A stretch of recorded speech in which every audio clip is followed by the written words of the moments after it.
안녕하세요. 저는 60대 초반의 여성으로 20년 전 뜻밖의 사고로 남편을 잃고 하나뿐인 아들을 데리고 정말 기구한 인생을 살았습니다. 그때를 생각하면 내가 어떻게 그 힘든 시기를 버텨냈는지 신기하기도 하고 또 한편으로는 제 스스로가 대견하다고 느껴질 때도 있죠. 그때 정말 많이 힘들었거든요. 서럽고 또 서러워서 매일 밤을 눈물로 지새웠던 시간이었죠. 생각보다 남편의 빈자리가 너무나도 컸던 것입니다. 그 중에서도 가장 저를 힘들게 만들었던 이는 남도 아닌 형님네였습니다. 남편이 위독한 상황에서 도움을 청하기 위해 형님네로 찾아갔었는데 형님은 저희 남편의 생명이 위독한 상황을 이용해 저를 종처럼 부리며 이용해 먹었으니까요. 그때를 생각하면 아직도 용서가 되지 않아요. 제 남편의 직업은 목수로 건물 짓는 일을 했습니다. 제법 실력 있는 목수라 여기저기 찾아주는 곳이 많았기에 부유하지는 않아도 남편과 저 그리고 저희 아들 이렇게 세 식구 소박하고 행복한 삶을 살 수 있었죠. 하지만 그때는 정말 상상하지 못했어요. 다정하고 가정적이었던 우리 남편이 그렇게 쉽게 곁을 떠날 줄은요. 그날도 어김없이 남편은 이른 새벽 건설 현장으로 일을 하기 위해 나갔는데 몇 시간쯤 흘렀을까? 집으로 갑작스레 전화가 걸려왔던 것입니다. 남편이 고충해서 일을 하다 1층 바닥으로 떨어졌다는 것이었죠. 그 소식에 저는 미친 듯이 병원으로 달려갔고 믿고 싶지 않은 현실과 마주해야 했습니다. 긴급하게 남편의 수술을 마치고 나온 의사 선생님이 한다는 소리가 일단 최선을 다하겠지만 남편의 생명을 장담할 수 없다는 것이었거든요. 지금 상태로는 남편이 살아있는 것만으로도 기적이라고 하면서요. 아마도 남편이 남겨줄 저와 아들을 생각해 버티고 있는 듯 했습니다. 그래서 전 그때 울면서 의사 선생님께 남편이 장애인이 돼도 좋으니 무조건 살려만 달라고 부탁드렸었습니다. 하지만 남편이 사고를 당하니 신경 써야 할 것은 남편뿐만이 아니더라고요. 당장의 남편의 수술비와 병원비, 그리고 생활비까지 돈이 급하게 필요한 상황이었으니까요. 일하던 회사에서 나중에 보상금을 준다고 했지만 그 돈이 언제 나올지 또 정말로 나오긴 하는 것인지 장담할 수도 없는 노릇이었습니다. 그래서 저는 급한 대로 형님네로 갔습니다. 아주버니가 사업을 하고 있었는데 제법 잘 나가는 사업가로 개인주택에서 살 만큼 부유했던 터라 위급한 저희 상황을 도와줄 형편이 충분히 되었거든요. 게다가 저는 외동딸로 부모님까지 일찍 돌아가셔서 따로 도움을 청할 곳이 없었기도 했고요. 그래서 모르는 남보다는 형님네에게 도움을 청하는 게 낫다고 생각했던 것이죠. 형님, 제가 나중에 갚을 테니까 저희 좀 도와주시면 안 될까요? 집을 내놓긴 했는데 당장 남편 병원비랑 생활비가 부족해서 그래요. 글쎄, 우리가 잘 살아 보여도 요즘 남편 사업도 조금 힘들고 해서 도와주기가 좀 그러네. 형님 제발요. 이렇게 부탁드릴게요. 제가 나중에 이자도 쳐서 전부 갚을게요. 지금 손 벌릴 데가 형님네밖에 없어서 그래요. 시키시는 일이면 뭐든지 할 테니까 제발 저희 좀 도와주세요. 정말 곤란하게 왜 이러는 거야? 동서, 그러면 대신 조건이 있어. 세상에 공짜는 없는 거 알지? 정 그러면 내가 월급이라도 줄 테니까 우리 집에서 가정부로라도 일해보든지. 가정부요? 그래. 우리 집에서 일하는 동안 내가 빼먹지 않고 월급은 챙겨줄 테니까 정급하면 그 일이라도 해보라고. 형님 고맙습니다. 이 은혜 정말 잊지 않을게요. 제가 열심히 하겠습니다. 그때 내놓았던 집이 팔리며 은행 대출금을 갚고 난 후 남편의 병원비랑 생활비 등 급한 불을 끌 수 있었습니다. 그래서 살 곳이 없어진 저와 아들은 형님네 집에서 지내게 되었죠. 그 후 저는 남편의 병원을 오가며 형님네 집에서 가정부로 일을 했습니다. 하지만 누가 알았을까요? 믿고 있던 형님네에서 남보다도 못한 대접을 받으며 살게 될 줄. 형님네 들어가 살기 시작하면서 형님에게 온갖 괄시와 구박을 받아야 했으니까요. 게다가 남편의 병원비며 생활비로 제가 얼마나 쪼들리는 생활을 하는 것을 알면서 그런 저의 돈마저 착취하려 했습니다. 동서, 가서 내가 적어준 목록들로 장 좀 봐와서 빨리 요리 좀 해. 애 아빠가 갑자기 집에 중요한 손님들을 데리고 오겠다고 하네. 네, 알겠습니다, 형님. 그러면 장볼 돈은요? 동서, 얼마 전에 내가 월급 준 거 있지? 지금 내가 가진 현금이 없어서 그러니까 일단 내가 동서한테 준 월급으로 사와. 그러면 나중에 줄 테니까. 남편 손님들 오신다는데 내가 지금 화장도 해야 하고 손님 맞을 준비도 해야 하고 시간이 없어서 은행에 못 갈 것 같아서 그래. 내 말 무슨 뜻인지 알지? 네? 한두 푼도 아니고 이렇게 많은 걸 사오러 가시면서 전부 제 돈으로 사라고요? 뭐야? 그래서 지금 싫다는 거야? 그깟 거 사는데 얼마나 든다고 치사하게 구는 거야? 설마 나중에 내가 돈 안 줄까 봐 그러는 거야? 정말 이렇게 치사하게 굴래? 아니에요, 형님. 일단 제 돈으로 사올 테니까 나중에 주세요. 그러면 다녀오겠습니다. 하지만 형님이 그날 장본 물건들을 사며 제가 쓴 돈은 결국 주지 않았습니다. 차일피일 미루며 자꾸 시간을 끌면서 그런 일들을 반복했습니다. 게다가 저를 종부리듯 부려먹기 일쑤였죠. 이것저것 핑계를 대며 저한테 돌려준 돈은 없다면서 백화점과 쇼핑을 하면서 저를 짐꾼으로 부려먹고 몸이 쑤신다면서 본인 안마를 시키는가 하면 손발에 매니큐어 바르는 일까지 시켰으니까요. 게다가 형님이 저에게 생색내며 줬던 월급은 나중에 알고 보니 최저임금도 안 되는 돈이었습니다. 하지만 저는 참을 수밖에 없었어요. 오갈 곳도 없는 데다 당장 저에겐 지켜야 할 사람들이 있었으니까요. 병원에 있는 남편과 하나뿐인 아들을 위해 이 정도도 못하나 싶었죠. 그래서 저는 힘들어도 꾸역꾸역 참으며 저를 채찍질했습니다. 그러던 중 정말 피눈물이 나는 가슴 아픈 일이 벌어졌습니다. 제가 형님네서 일한다는 이유로 형님네 아들인 시조카마저 저희 아들을 종부리듯 하며 괴롭혔던 것입니다. 저보다 1살 어린 저희 아들에게 제 숙제를 시키는가 하면 공부하고 있는 아이를 불러 제 엄마처럼 저희 아들 보고 어깨를 주무르라는 둥 방 청소를 하라는 둥 말도 안 되는 일을 시킨 것이었습니다. 그러다가 자꾸만 본인 숙제를 시키는 시조카를 보며 더는 안 되겠는지 아들이 반항을 하자 시조카가 저희 아들에게 폭력을 휘두른 것이었어요. 그래서 저는 처음으로 시조카를 혼내게 되었습니다. 너 빨리 동수한테 사과해. 형이라는 사람이 동생한테 숙제나 시키고 때리기나 하고 이게 무슨 짓이야? 우리 집에 공짜로 얹혀 사는 주제에 당연히 그 정도는 해야 하는 거 아니에요? 민철이 너 그게 무슨 말버릇이야? 우리가 언제 공짜로 얹혀 살아? 작은 엄마가 분명히 여기서 일해주고 있는데 공짜는 무슨 공짜? 그런데 시조카를 혼내는 중 형님이 나타났고 그 다음은 더욱 기가 막힌 상황이 벌어졌죠.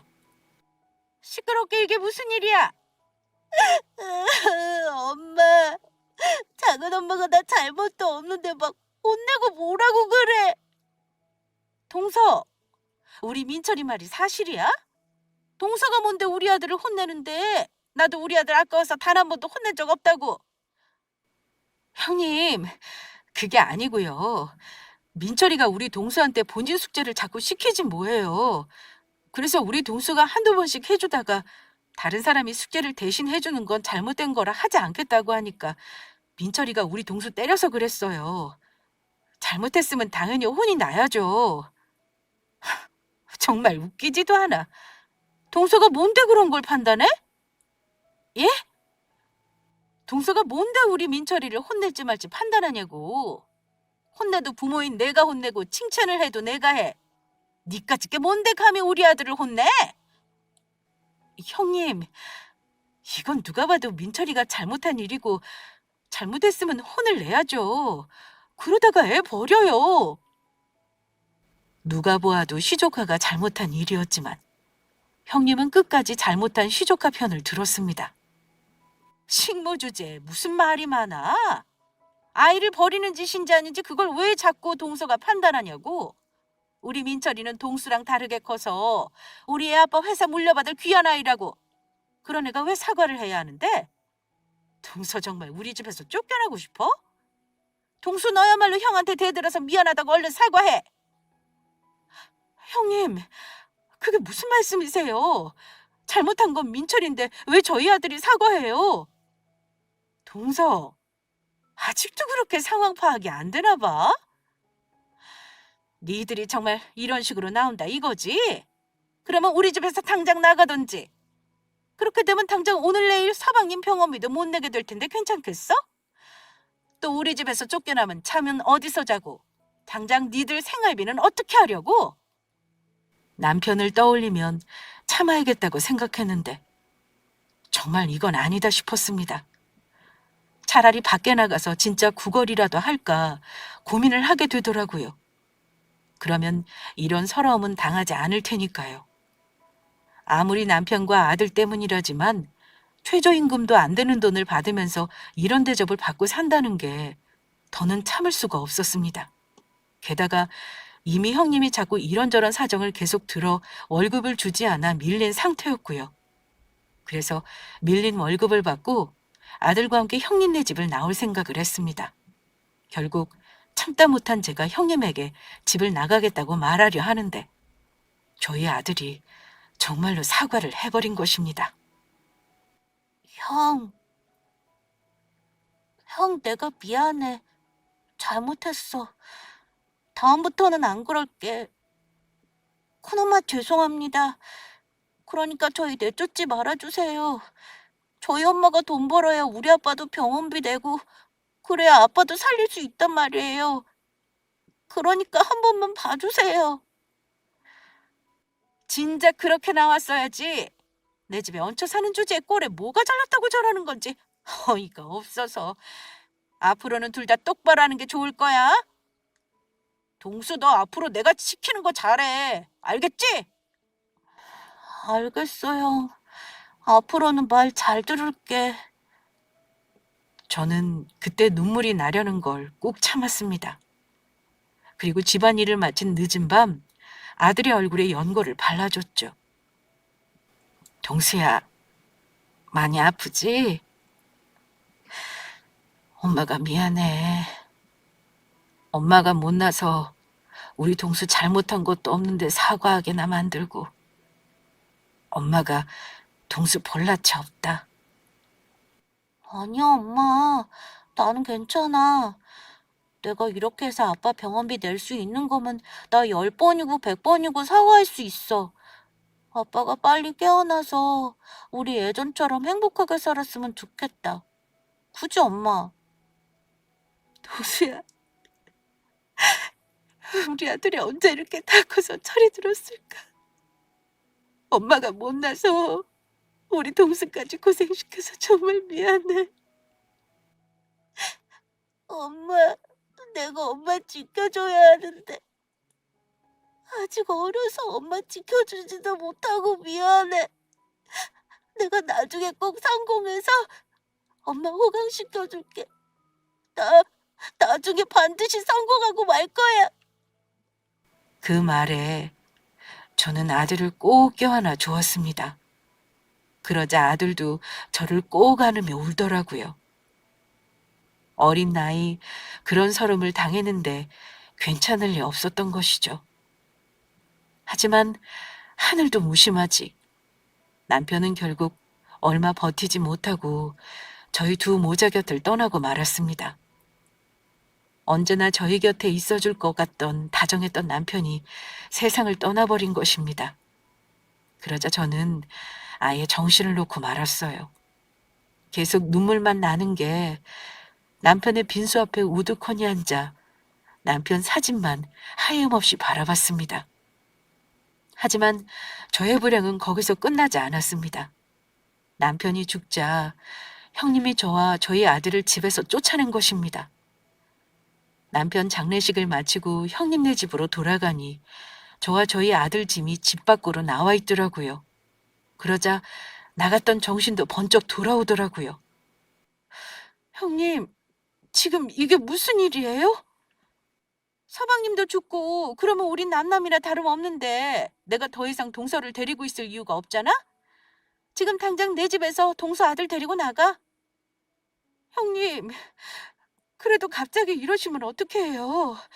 집을 나가게 되더라도 제가 살 집이라도 알아보고 일자리 구할 시간이라도 주셔야죠.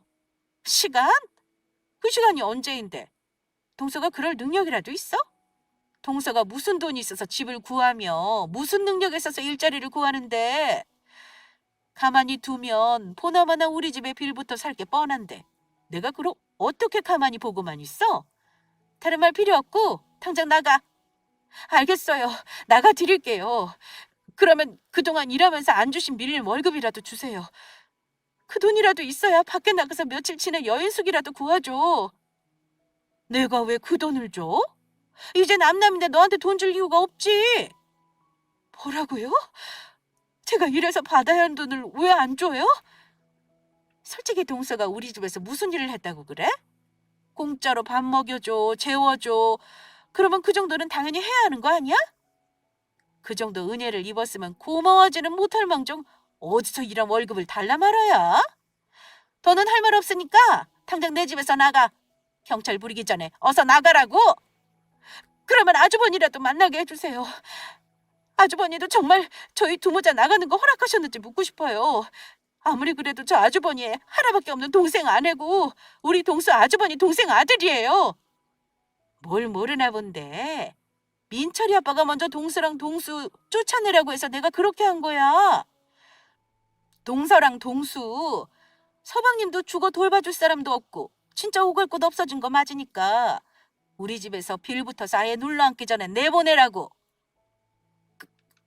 그게 정말이에요? 그러니까 더는 귀찮게 하지 말고 당장 사라져. 너희 궁상 맞은 두 모자 얼굴 이제 꼴 보기도 싫으니까. 형님의 말에 저는 가만히 있을 수가 없었습니다. 그나마 가장 우리와 가장 가까운 사람들이라 생각하면서 믿고 있었는데 정말 남보다도 못한 것들이었죠.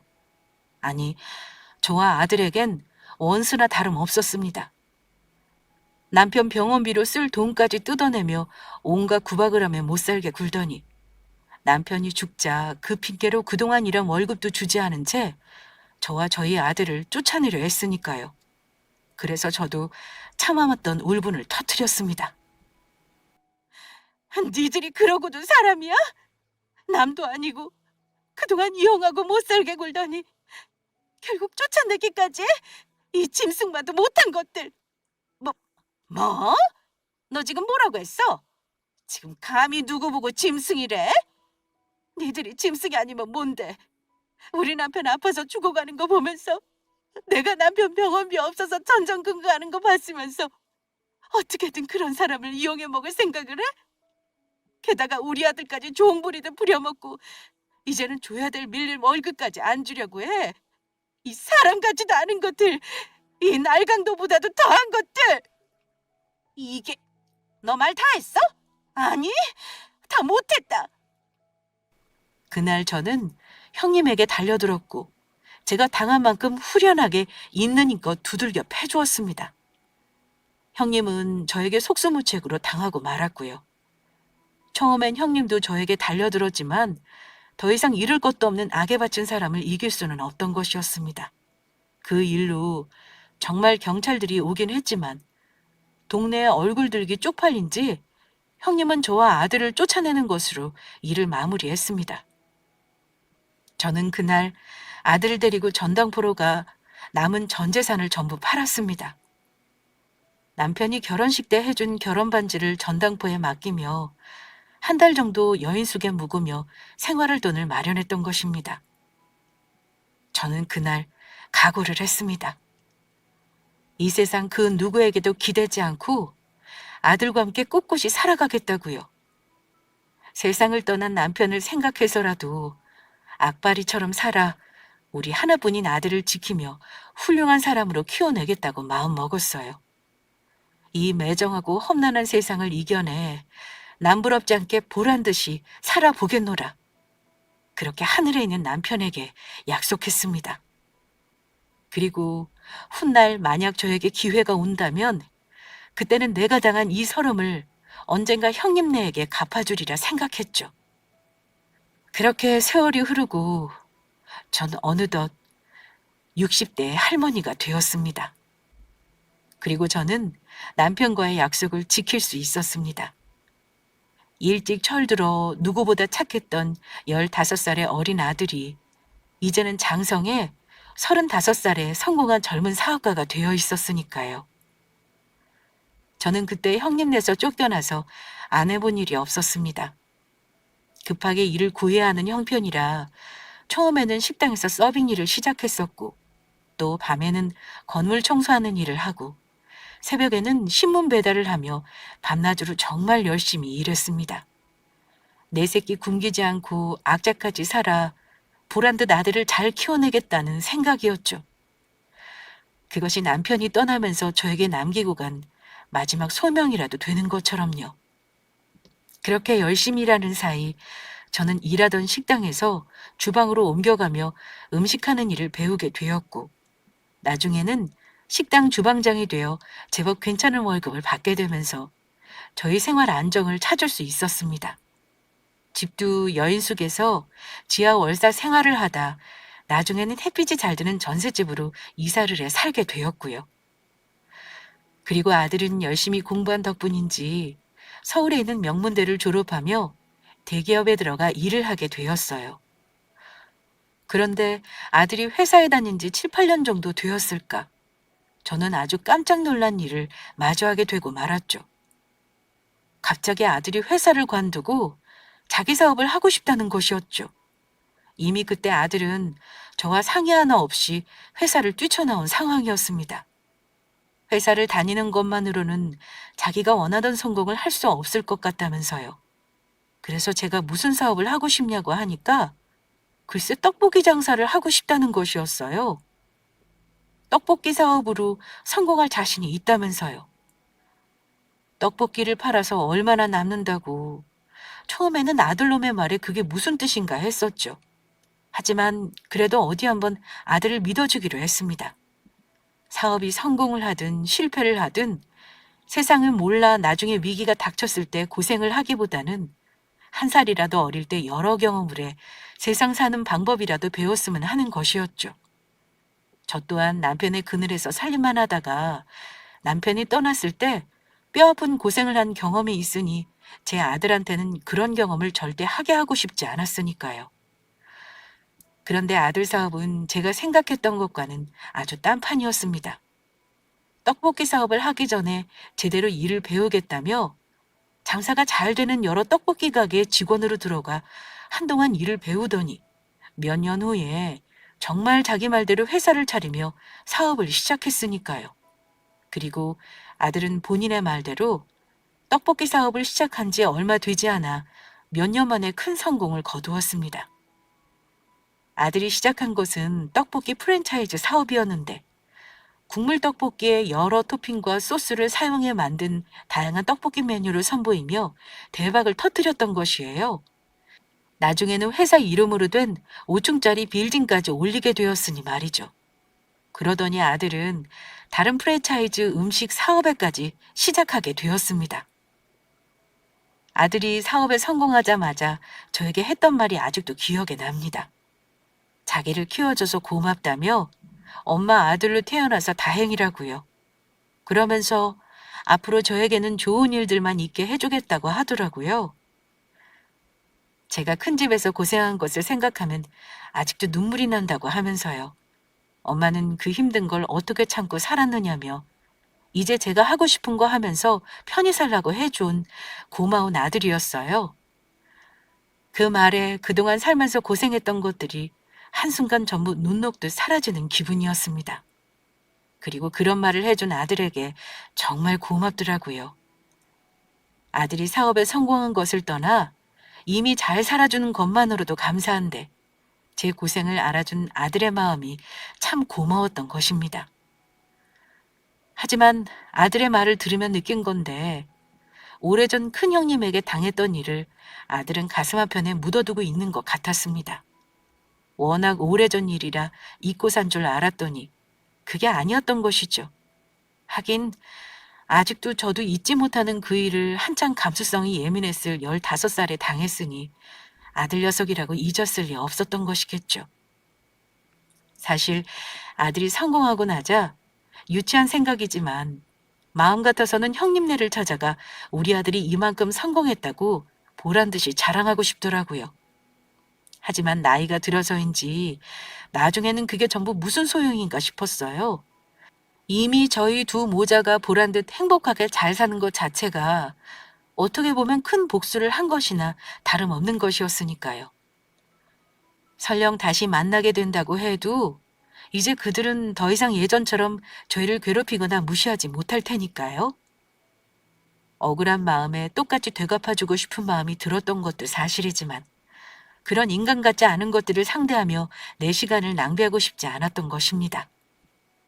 그런데 정말 생각지도 않은 뜻밖의 순간 형님이 제 눈앞에 나타났습니다. 그것도 다 커서 얼굴도 알아보긴 힘든 조카까지 데리고요. 아들과 저는 몇 년 전 살던 아파트에서 이사를 해 연남동 개인주택에서 살고 있었는데 어떻게 알았는지 형님이 저와 아들이 살고 있는 집으로 찾아온 것입니다.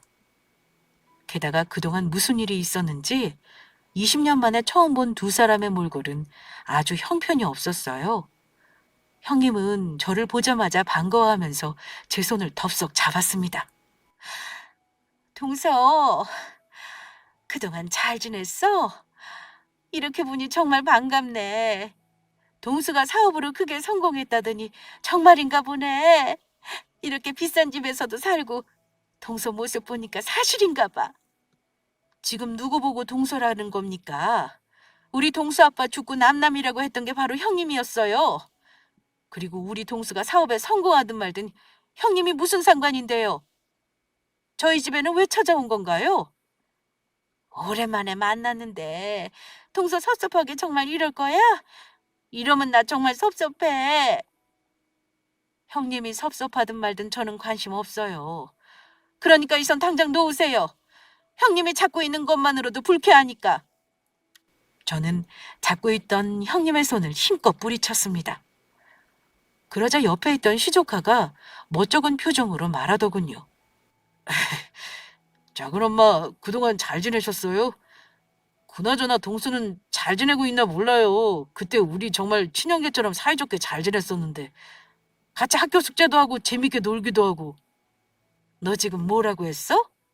감히 그 주둥이를 우리 아들 이름을 들먹여? 너 지금 우리 아들 괴롭혔던 거 재밌게 놀았다고 이야기하는 거야? 한 살이나 나이도 많은 것이 우리 아들한테 지 숙제나 시키고 말 안 듣는다고 때리고 괴롭혔으면서 넌 사람 괴롭히는 게 사이좋게 지내는 거냐고? 아니, 그게 아니고 저희에게 무슨 일이 생긴 줄 안다면 작은 엄마도 차마 그렇게 말씀하시지는 못하실 거예요. 너무 가슴 아파서 눈물을 흘리시게 될 거라고요. 사실은 아빠가 4년 전에 뇌경색으로 갑자기 쓰러져 돌아가셨어요. 그래서 제가 아빠 회사를 물려받게 돼서 잘 운영하고 있었는데 그런데 최근에 투자했던 사업이 망하면서 저희가 지금 많이 어려워지게 되었거든요. 그래서 그 소식을 알려주려고 작은 엄마 찾아온 거예요. 왜 그 소식에 내가 가슴 아파하니? 그리고 나에게 왜 그 소식을 알리려 찾아온 것인지 나는 전혀 이해를 못하겠구나. 혹시 지금 설마 너희 회사 어려워졌다고 도와달라고 부탁하려고 찾아온 건 아니겠지? 맞아요. 작은 엄마, 사실 저희 좀 도와달라고 부탁하러 찾아온 거예요. 작은 엄마, 말 나온 김에 저희 좀 도와주세요. 지금 회사가 부도가 나서 망하기 일부 직전이라고요. 동수 사업해서 돈도 많이 벌었겠다. 그 돈으로 저희 좀 도와주시면 안 될까요? 제가 급한 거 막으면 바로 갚을게요. 아니면 그냥 제 회사에 투자해도 되고요. 저도 잘난 친척 동생 덕 좀 보자고요. 우리 찾아와서 솔직히 작은 엄마도 반갑고 좋잖아요. 그래. 동서, 우리 좀 살려주라. 민철이 아빠 죽은 후로 계속 힘든 일만 생기고 지금 집도 난리야. 이렇게 힘들고 나니까 동서가 그때 얼마나 힘들었는지 동서 마음 알겠더라. 그래서 그때 내가 동서 도와주길 정말 잘했다고 생각했어. 그때 내가 동서에게 손 내밀어 주지 않았으면 어쩔 뻔했어. 길바닥에 나 앉아서 동수랑 동서 전부 큰일 날 뻔했던 거잖아. 안 그래? 내가 인생 살면서 후회하는 게 몇 가지가 있는데 그중 제일 큰 후회 하나가 뭔지 아십니까? 바로 형님네 찾아가 손 벌렸던 겁니다. 형님네 찾아가 손만 벌리지 않았어도 그 더러운 꼴 보면서 서러운 일 당할 일도 없었을 텐데 괜히 가서 우리 동수까지 고생시키고 그때 집에서 살림만 해서 아무것도 몰랐던 저한테 형님 어떻게 하셨어요? 형님이 설마 저랑 동수한테 어떻게 했는지 벌써 잊은 건 아니겠죠? 동서, 그게 무슨 말이야? 나는 우리가 사이좋게 잘 지냈던 기억밖에 없는데. 사이좋게 잘 지내? 남편 위독해서 도와달라고 찾아간 나한테 당신이 어떻게 했어? 온갖 구박 당하면서 종처럼 부려먹고 남편 병원비 내야 하는 거 뻔히 알았으면서 제대로 돈도 주지 않고 나중에는 밀린 월급도 안 주고 나랑 우리 아들 내쫓았지? 그래놓고 지금 뻔뻔하게 나랑 사이좋게 지냈다고 말하는 거야? 도움이 필요했던 나를 오히려 이용하면서 더더욱 힘들게 만든 사람이 바로 당신이었어. 동서, 무슨 말을 그렇게 해? 우리가 남도 아니고. 왜 우리가 남이 아니야? 남편이 세상 떠나자마자 이제 남이라면서 우릴 집 밖으로 내쫓았던 사람이 바로 당신인데. 동서, 그 일이 기분 나빴다면 내가 전부 사과할게. 죽은 사람 소원도 들어준다는데 제발 우리 좀 도와줘. 빚쟁이들한테 쫓겨서 지금 집에도 못 들어가지 못하고 있다고. 우리 지금 잘 곳도 없어서 동서가 안 받아주면 오늘 단지 길바닥에서 자게 생겼어. 동서가 안 받아주는 탓에 우리가 길에서 자게 되면 동서도 기분 좋겠어? 당신들이 길바닥에 자게 되는 게 왜 내 탓인데. 그건 당신 아들이 못나서 회사 제대로 운영 못하고 말아먹은 탓이지. 나는 할 말 없으니까 당장 꺼져. 다시 한번 우리 집에 찾아왔다가는 그때는 예전에 당신이 한 것처럼 나도 경찰 부를 테니까. 그리고 올해 이미 우리는 남남이 됐는데 내가 당신한테 돈 줄 이유가 없지. 이것도 당신이 먼저 나한테 한 말이지만. 저는 형님과 시조카를 그날로 바로 내쫓았죠. 하지만 이대로 가만히 있을 수는 없었습니다. 혹시 저희 아들 회사까지 찾아가 저희 아들까지 못 살게 굴며 괴롭힐 수도 있는 일이었으니까요. 그래서 저는 그날 형님과 시조카가 찾아왔던 이야기를 아들에게 하게 되었습니다. 요즘 일이 더 많아진 것인지 늦게 퇴근하는 아들이었지만 어쩔 수 없었습니다. 아들은 제 이야기를 듣고 크게 놀라고 말았습니다. 그 사람들이 우리 집을 찾아왔다고요? 정말 뻔뻔하다. 무슨 자격으로 찾아와서 우리한테 손을 벌려? 그 사람들이 우리한테 어떻게 했는데? 나 아직도 큰엄마랑 민철이 형이 엄마랑 나한테 어떻게 했던지 전부 기억하고 있다고. 엄마, 무슨 일 있어도 두 사람 찾아오면 절대 받아주지 마. 문도 열어주지 말고 바로 경찰 불러. 알았지? 그런데 아들이 저에게 신신당부한 지 얼마 지나지 않아 정말 깜짝 놀랄 일이 벌어졌습니다. 형님과 시조카의 빚쟁이들이 저희 집으로 찾아온 것입니다.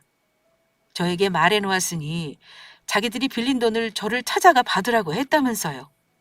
저도 복잡한 이야기라 자세히는 모르지만 조카 회사는 이미 돈을 갚지 못해 법원 경매 절차에 들어간 상황이었습니다. 그러니 법원 경매로도 돈을 받지 못하는 일부 빚쟁이들이 난리가 났던 것이죠. 그런데 형님과 시조카는 그것도 모자라 자기 빚쟁이들을 저희 아들 회사까지 찾아가게 만든 것입니다. 자신들의 빚을 저희 아들에게 받으면 된다면서도 또다시 거짓말을 하고 다닌 것이죠. 경찰들이 오며 일이 일단락되기는 했지만 이젠 형님과 시조카를 도저히 용서할 수가 없겠더라고요. 그건 저희 아들도 마찬가지인지 두 사람을 용서할 수 없다며 정신 차리도록 아주 따끔하게 혼을 내줘야겠다고 하더라고요. 하지만 저는 그때까지만 해도 저희 아들이 하는 말이 무슨 뜻인지 알 수가 없었습니다. 그리고 며칠이 지나서야 아들이 했던 말이 무슨 의미인지 알게 되었죠. 아들이 모든 준비가 끝났다면서 어느 날 저를 회사로 부른 것이었어요. 그리고 제가 찾아간 아들의 회사엔 언제 부른 것인지 형님과 시조카가 와 있었죠. 동수, 네가 이렇게 우릴 직접 부른 것을 보니 이제 마음을 정했나 보구나. 네 엄마 말 듣고 우릴 도와주기로 한 거지? 동수야, 잘 생각했어. 너라면 우리를 외면하지 않을 줄 알았어. 너 예전에도 내 말이라면 껌뻑 죽었잖아. 동수야, 정말 고마워. 내가 이 은혜 평생 잊지 않을게. 하긴 너희 엄마랑 네가 나한테 준 신세가 얼마인데 이렇게라도 갚아야지. 동수, 너도 기억하지? 네가 그때는 어릴 때라 잘 기억할지 모르겠지만 너랑 너희 엄마 그때 내가 걷어서 돌봐주지 않았으면 알고지돼서 정말 길거리에서 구걸하고 살았을지 모른다. 그때 우리가 같이 얼마나 행복하게 살았니? 우리가 돌봐주지 않았다면 지금 네가 이렇게 사업을 해서 성공할 수나 있었겠어? 지금이라도 이 큰엄마의 고마움을 알고 그 보답을 해주려는 것 같아서 다행이구나. 사람이라면 당연히 그래야지. 안 그러니 민철아? 엄마 말이 맞아. 사람이 은혜를 입었으면 절대 잊으면 안 된다고. 동수야, 이왕 이럴 거 진작 도와주지 그랬어. 이미 회사가 법원 경매로 넘어갔단 말이다. 하지만 아직 늦지 않았다. 네가 돈 빌려주면 우리 아들이 다시 인수하면 되니까 우리 아들 빚 갚을 돈도 전부 빌려주는 거지? 물론 두 분이 원한다면 기꺼이 들어드려야죠. 대신 그 전에 조건이 있습니다. 조건이라니? 그게 뭔데? 네가 도와주겠다는데 그게 뭐든 해야지. 제 조건은 간단해요. 큰엄마랑 민철이 형이 우리 두 사람한테 잘못했던 거 진심으로 사과하고 그때 안 줬던 저희 엄마 밀린 월급 오늘까지 이자 쳐서 전부 갚으세요. 큰엄마 마음대로 정한 월급 말고 법적으로 정한 정확한 임금으로요. 그때 갚지 않은 월급에 이자라니? 그게 다 얼마야? 내가 지금 그럴 돈이 어디 있어? 그랬으면 이렇게 와서 손 벌리지도 않았다. 그러면 저도 안 되겠는데요. 예전에 빌린 돈도 안 갚은 큰엄마랑 민철이 형 말을 어떻게 믿고 제가 돈을 빌려드리나요? 동수야, 그러지 말고 우리 예정을 생각해서라도 좀 도와주라. 그리고 네가 은혜를 이런 식으로 갚는 건 아니지. 너랑 나 사이에 무슨 예정? 그리고 은혜는 무슨 은혜? 내가 그동안 살면서 가장 힘들었을 때가 언제였는지 알아? 바로 당신들 집에서 살았을 때야. 니들이 나랑 우리 엄마 짐승보다 못한 대접하면서 노예처럼 부려먹었던 거 내가 전부 기억하고 있다고. 집에서 키우는 강아지도 나보다 신세가 낚였더라. 그 거지 같은 집에서 나와 엄마랑 여인숙 가서 자는데 그제야 살 것 같더라. 그만큼 니들이 얼마나 엄마랑 나랑 괴롭히며 몹쓸 짓 했는지 알겠어? 내가 당신들 집 나와서 힘들 때마다 어떻게 버텼는지 알아? 당신네한테 당했던 일을 생각하면 지금도 힘든 건 아무것도 아니라는 생각이 그냥 자연스럽게 들더라. 내가 그 생각으로 버텼어. 그 악바리 같은 마음으로 견디고 노력해서 지금 이렇게 이 자리까지 온 거라고. 그런데 감히 뻔뻔하게 찾아와서 도와달라고? 우리 아빠 죽어가는 모습 보면서 니들 우리 엄마 이용해 먹었지? 그러고도 니들이 사람이야? 제 아들의 말에 그제야 형님과 시조카는 무릎을 꿇고 저희 앞에 싹싹 빌었습니다. 내가 이렇게 비마. 그래서 이렇게 벌 받는 거잖니. 네 엄마한테 용서 빌려고 하면 1000번이라도 아니 10,000번이라도 빌게. 그러니까 우리 한 번만 도와줘. 이러면 정말 우리 끝장이라고. 그래 동수야. 제발 한 번만 도와줘. 너희 엄마가 우리 집에서 했던 것처럼 너희 집 들어가 청소하는 일이다 하면 할 테니까. 나 정말 이렇게 사는 거 지긋지긋해서 그래. 다시 예전으로 돌아가고 싶다고. 그러면 제대로 살던가. 잘 되던 너희 회사가 왜 그렇게 됐나 싶어 알아봤더니 네가 회사 돈 빼돌려서 네 엄마랑 주식해서 다 날려더라. 그래놓고 지금 그 돈을 나보고 갚아달라고? 당신들이 스스로 망하게 일 벌여놓고 지금 누구 보고 책임지라고 하는 거야? 당신들 얼굴 보기도 역겨우니까 다시는 우리 찾아서 괴롭히지 말고 꺼져. 다시 한번 우리 찾아서 귀찮게 했다가는 내가 그때는 당신들 법으로 해결할 생각이니까. 아, 그리고 그 전에 새로운 사실을 알려줄까? 당신들 더는 회사 찾으려고 여기저기 돈 빌리러 다니지 않아도 돼. 전부 필요 없어졌으니까. 돈 빌리러 다닐 필요가 없어졌다니. 그게 무슨 소리니? 우리 아빠가 남기고 온 회사인데 당연히 어떻게 해서든 찾아와야지. 모르셨어요? 오늘 그 회사 제가 낙찰받았거든요. 회사 사업이 하도 잘 돼서 지금 있는 공장만으로는 안 될 것 같아서요. 게다가 새로 시작하는 사업도 있고 해서 좀 더 규모 좀 늘려보려고 큰아버지가 하던 그 순대 공장 제가 인수했어요. 당신들 모르지? 내가 복수할 이날만을 기다려왔던 거. 내가 이날을 위해 악착같이 살았어. 안 된다. 그게 어떤 공장인데. 우리 민철이 아빠가 피땀 흘려서 이건 회사란 말이야. 그렇게 소중한 회사면 진작 잘해서 지켰어야지. 당신 아들이 회사 돈으로 허튼 짓 할 때 뭐 했어? 말리지는 못할 만정 신나서 같이 쓸 때는 주식에 손대서 망하게 했으면서 이제야 왜 아까운 신용인데? 그래놓고 감히 빚쟁이들을 우리 집이랑 내 회사로 보내? 당신들이 조금이라도 진심으로 반성하고 찾아와서 우리 엄마랑 나한테 사과했다면 내가 이렇게까지 하지는 않았어. 어떻게 해서든 도와주려고 했을 거라고. 그런데 정신 못 차리고 찾아와서 한다는 소리가 사과는커녕 그때 당신들이 우리를 돌봐줘? 게다가 같이 행복하게 지냈어? 내가 당신들이 우리한테 한 것만큼 딱 그만큼만 힘들게 해줄 테니까 어디 당신들 말이 맞는지 직접 확인해봐. 당신들 나랑 우리 엄마 눈에 피눈물 나게 한 것만큼 갚아줄 테니까. 동서가 어떻게 자기 아들 좀 말려봐. 내 말은 들으려고 하지 않으니까 동서가 설득 좀 해달라고. 내가 이렇게 빌게. 그동안 일 내가 정말 전부 잘못했어. 그러니까 제발 좀 도와줘. 우리 아빠 회사 내가 지켜야 한단 말이야. 형님은 내가 도와달라고 할 때 도와주셨나요? 당장 죽을 것 같은 내 등에 빨대 꽂고 이용해 먹었죠? 그러니까 저도 도와줄 수 없을 것 같습니다. 그리고 제가 예전에 이야기했죠? 민철이 그렇게 버릇없이 키우다가는 애 버린다고요. 그때 제 말 안 듣더니 결국 이렇게 되었네요. 그러니까 형님이랑 형님 아들이 버린 짓 스스로 책임지면서 사세요. 에휴, 엄마, 우리 이제 어떻게 되는 거야? 우리 그러면 정말로 망한 거야? 아빠 회사 못 찾아? 아이고, 어쩌면 좋아. 우리 정말 망했나 보다.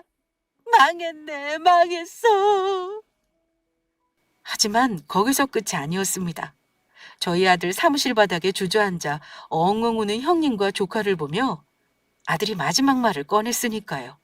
아, 그리고 한 가지 내가 잊은 게 있었네. 우리도 계속 당신들한테 당하고만 있을 수 없어서 내가 작은 선물을 준비했거든. 당신들을 꼭 만나고 싶다는 분들이 계셔서 내가 오늘 오라고 했어. 통수야, 그게 무슨 소리니? 우리를 보고 싶어 하는 사람들이라니? 그게 무슨 소리야? 그건 두 사람 눈으로 직접 확인해 보세요. 말을 마친 아들이 인터폰을 켰습니다.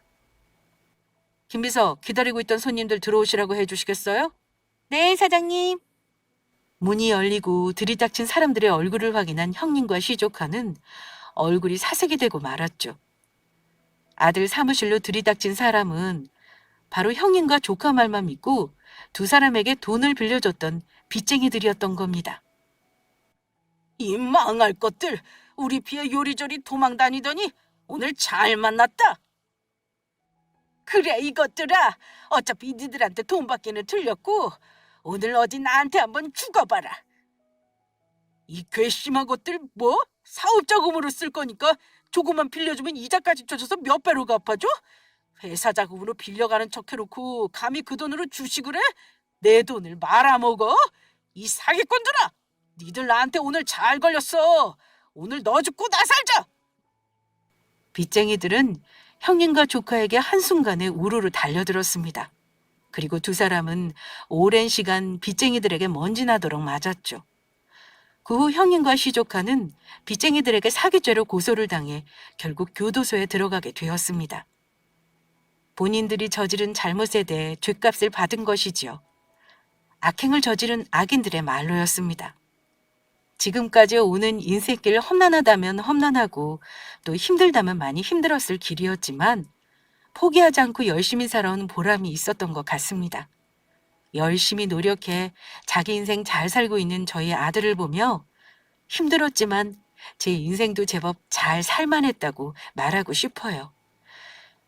제가 나중에 남편을 만나게 된다면 그때는 남편도 저에게 고생 많았다고, 잘했다고 칭찬해 줄 것 같습니다. 그때는 남편에게 당신이 먼저 떠나서 내가 얼마나 힘들었는지 아느냐고 실컷 잔소리하며 투정도 부려볼 심산입니다. 제 인생을 다시 한번 살라고 하면 두 번은 못 살 것 같다고 이야기하겠지만 그래도 이 정도 인생이면 나쁘지 않은 제법 괜찮은 인생을 살아왔다고 말할 수 있겠죠? 날씨가 많이 추워졌으니 모두 건강 챙기면서 오늘도 축복받은 하루 보내시길 바랍니다. 오늘 제 사연을 들어주셔서 감사합니다.